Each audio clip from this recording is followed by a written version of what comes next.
Good morning students of BSc part second. मैं doctor हर्ष मल्होत्रा आपको thermodynamics and statistical physics का paper पढ़ा रही हूँ। आज का टॉपिक है हीलियम 1 एंड हीलियम 2। बच्चों, इस आर्टिकल को स्टार्ट करने से पहले मैं आपको बताना चाहूँगी कि ये article examination point of view से बहुत इंपॉर्टेंट है।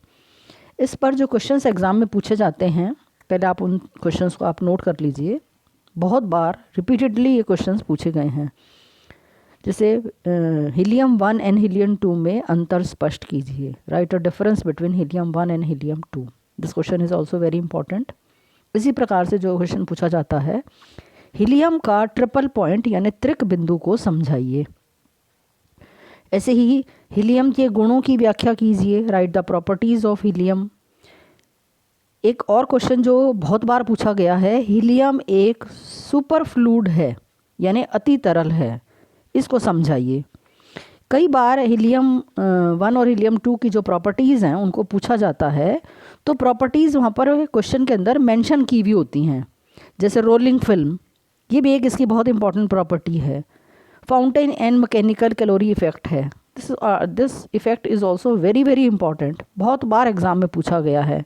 इसी तरह से लिक्विड हीलियम के एबनॉर्मल बिहेवियर को यानी असामान्य जो व्यवहार है उसको समझाइए। तो इस तरह से ये कुछ क्वेश्चंस हैं जो एग्ज़ाम में रिपीटेडली पूछे जाते हैं। सो that's why this question is very very important question for examination point of view. तो चलिए स्टार्ट करते हैं helium 1 and helium 2। Helium 1 and helium 2 के बारे में यदि क्वेश्चन आपके पास एग्ज़ाम में आता है तो सबसे पहले आपको बताना होगा कि हीलियम जो द्रव है वो किस प्रकार का द्रव है।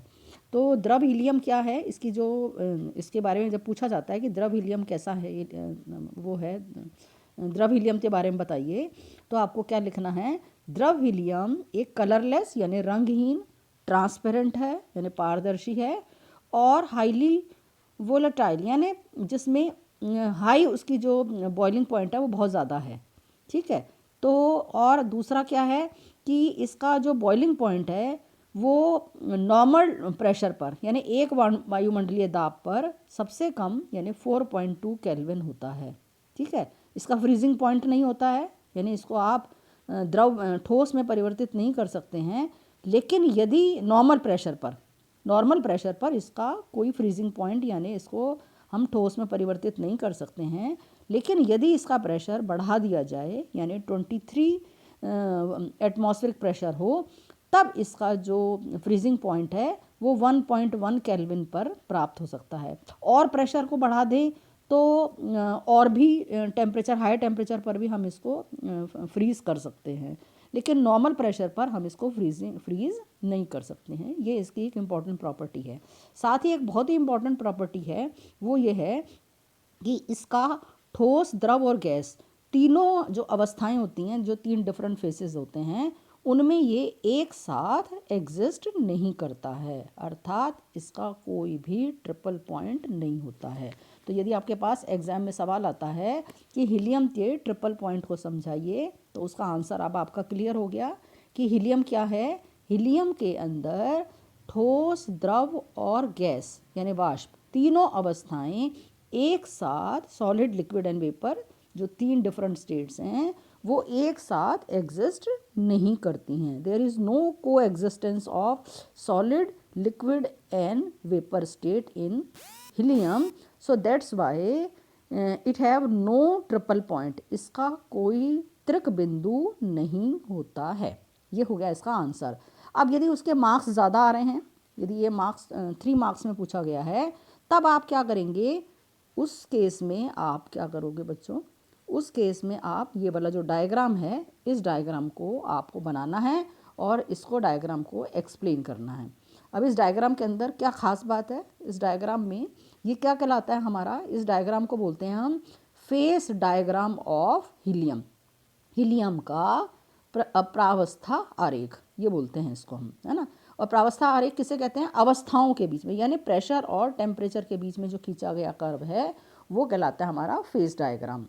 अब इस फेस डायग्राम में, क्योंकि इस डायग्राम के अंदर उस लिक्विड की तीनों अवस्थाएं दिखाई गई हैं, इसीलिए हम इसको बोलते हैं फेस डायग्राम। और ये किसके बीच में खींचा जाता है, this curve is between the pressure and temperature. Pressure और टेम्परेचर के बीच में कर्व खींचा जाता है, इसको बोलते हैं हम फेस डायग्राम। अब इस फेस डायग्राम के अंदर बच्चों आप ध्यान से देखोगे, आप इस डायग्राम के अंदर ये जो ऊपर की अवस्था है ये हमारी कहलाती है सॉलिड स्टेट, ये कहलाती है हमारी सॉलिड स्टेट है। बीच की अवस्था द्रव अवस्था है और नीचे हमने वेपर स्टेट को दिखा रखा है। यानी इस कर्व के अंदर DEF ये जो लाइन है हमारी वो कहलाती है हमारी सॉलिड लिक्विड लाइन। यानी ये सॉलिड और लिक्विड अवस्था के बीच में खींची गई लाइन है, कर्व है।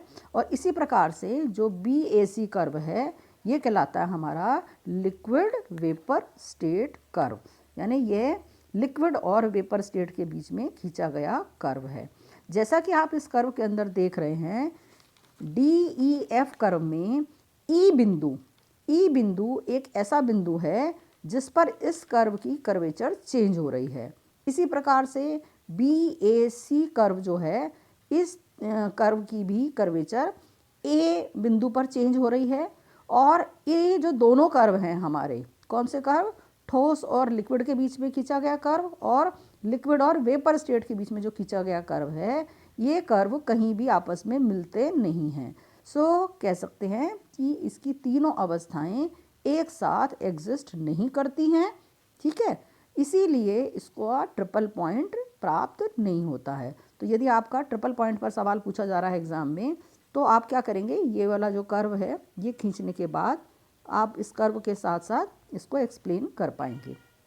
ये तो हो गया आपके आंसर इस बात का कि हीलियम का ट्रिपल पॉइंट किसे कहते हैं, ट्रिपल पॉइंट को समझाइए। अब आ जाता है कि हीलियम का एबनॉर्मल बिहेवियर क्या है। एबनॉर्मल बिहेवियर क्या है? एबनॉर्मल बिहेवियर के अंदर आपको फिर से यही कर्व आपको ड्रॉ करना है, हीलियम के बारे में लिखना है और इसका ये कर्व ड्रॉ करना है। इस कर्व के अंदर आप देख रहे हैं ई बिंदु और DEF कर्व में ई बिंदु और BAC कर्व में ए बिंदु ऐसा बिंदु है जिन पर आकर इसकी कर्वेचर चेंज हो रही है। और यदि ई और ए को आपस में मिला दिया जाए, if I connect E to A, यानी ई बिंदु और ए बिंदु को यदि आप मिला दें तो ये कहलाती है उसकी लैम्डा लाइन। ये लैम्डा लाइन क्या बताती है? इस लैम्डा लाइन के का जो लैम्डा लाइन है इसको हम बोलते हैं, या ये भी कह सकते हैं कि DEF कर्व में ई बिंदु और BAC कर्व में ए बिंदु इसका लैम्डा ट्रांजिशन पॉइंट कहलाता है, ठीक है। और इन दोनों को मिलाने वाली रेखा को हम क्या बोलते हैं? इन दोनों को मिलाने वाली जो रेखा है उसको हम बोलते हैं लैम्डा लाइन। अब इस लैम्डा लाइन का क्या गुण है? इस लैम्डा लाइन की हेल्प से हम लैम्डा लाइन के दोनों तरफ जो द्रव है हमारा, उन दोनों द्रव को हम का बिहेवियर एक जैसा नहीं होता है। इसीलिए इस लैम्डा लाइन के जो राइट हैंड साइड में जो द्रव आएगा, जो द्रव की अवस्था है हमारी, वो कहलाती है हमारी हीलियम 1 फेस। और इसी प्रकार से इसके लेफ्ट हैंड साइड में जो द्रव की जो अवस्था है वो कहलाती है हीलियम 2। सो यहाँ से हम हीलियम 1 और हीलियम 2 के बारे में बात कर रहे हैं। सो ये कहलाता है हमारा राइट हैंड साइड में हीलियम 1 और लेफ्ट हैंड साइड में हीलियम 2। हीलियम 2 जो है, हीलियम 1 क्या कहलाता है? हीलियम 1 वो द्रव है जो सामान्य व्यवहार रखता है, यानी जो सामान्य गुण होते हैं उन गुणों को दिखाता है। जबकि जो हीलियम 2 है वो हीलियम का वह टाइप है जिसके अंदर उसका जो बिहेवियर है वो कैसा है? एबनॉर्मल बिहेवियर है। तो यहाँ आकर आप हीलियम 1 हीलियम 2 जो दोनों हैं उनके बारे में बात करनी शुरू कर रहे हैं हम, क्योंकि हीलियम 1 और हीलियम 2 में जब आएगा आपके पास क्वेश्चन आएगा अंतर स्पष्ट कीजिए, तो वहाँ भी आपको यही डायग्राम बनाना है और इस डायग्राम से हीलियम 1 और हीलियम 2 के बारे में बताना है कि हीलियम 1 की जो अवस्था है वो कौन सी अवस्था है और हीलियम 2 कौन सी अवस्था है। ये आपका इस कर्व से आई होप सबको क्लियर हो गया होगा। यहाँ पर हीलियम 1 और हीलियम 2 जो है उसमें जो जिस बिंदु पर ये अवस्था प्राप्त होती है वो क्या कहलाती है? हीलियम सेकंड की जो उपस्थिति है, जो प्रेजेंस है, वो जैसा कि इस डायग्राम के अंदर दिखाई दे रहा है, किस टेम्परेचर पर आ रही है? 2.19 केल्विन ताप से कम ताप की अवस्था। यानी यदि उसका जो टेम्परेचर है वो कितना है, 2.19 केल्विन है। तो उससे जो कम टेम्परेचर की जो अवस्था है वो हीलियम 2 कहलाती है, और 2.19 केल्विन के बाद की जो अवस्था है वो हमारी नॉर्मल बिहेवियर दिखाने वाला हीलियम, यानी जिसे हम हीलियम 1 कहते हैं, वो अवस्था है। ठीक है। तो अब एक्चुअली जो लिक्विड हीलियम सेकेंड है, इसके बारे में कहा जाता है कि ये दो डिफरेंट प्रकार के द्रवों का मिक्सचर है। यानी इस अवस्था में जो हीलियम 1 है उसके जो परमाणु हैं, उस अवस्था में जो उसके परमाणु हैं उसमें दो प्रकार के परमाणु रहते हैं। एक तो वो परमाणु होते हैं जो सामान्य परमाणुओं से बने हुए हैं, यानी जिनकी जो विस्कोसिटी है या डेंसिटी है वो सारी सामान्य होती है, जबकि उसी जो दूसरा द्रव है वो उन परमाणुओं से मिलकर बना हुआ है जिनकी जो असामान्य व्यवहार दिखाते हैं, यानी जिनकी एंट्रोपी शून्य होती है ना। जो ऐसा व्यवहार कहलाता है, एंट्रोपी शून्य होने का अर्थ क्या है कि वो मोस्ट स्टेबल स्टेट में है। यानी ये द्रव सामान्य द्रव की तुलना में आसानी से फ्लो कर जाता है। ठीक है, आसानी से फ्लो कर रहा है, इसका मतलब क्या है, वो अति तरल पदार्थ कहलाता है, यानी सुपर फ्लूइड कहलाता है। तो इस प्रकार से हम कह सकते हैं कि जो द्रव हीलियम है वो सुपर फ्लूइड है।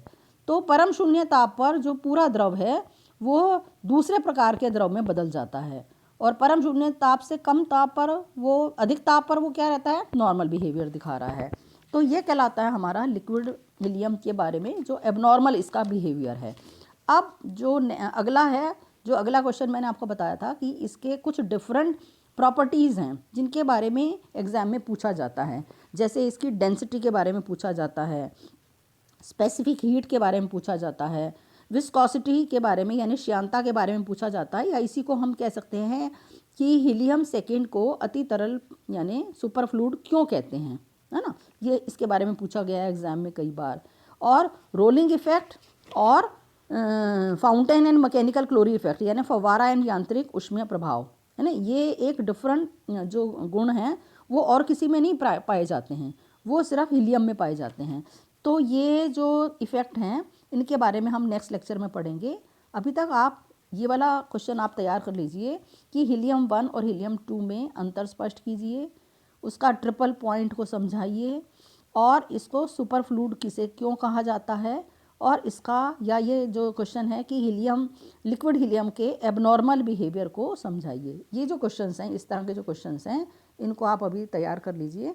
नेक्स्ट लेक्चर के अंदर हम इसके डिफरेंट जो प्रॉपर्टीज़ हैं उनके बारे में डिस्कस करेंगे। Thank you so much.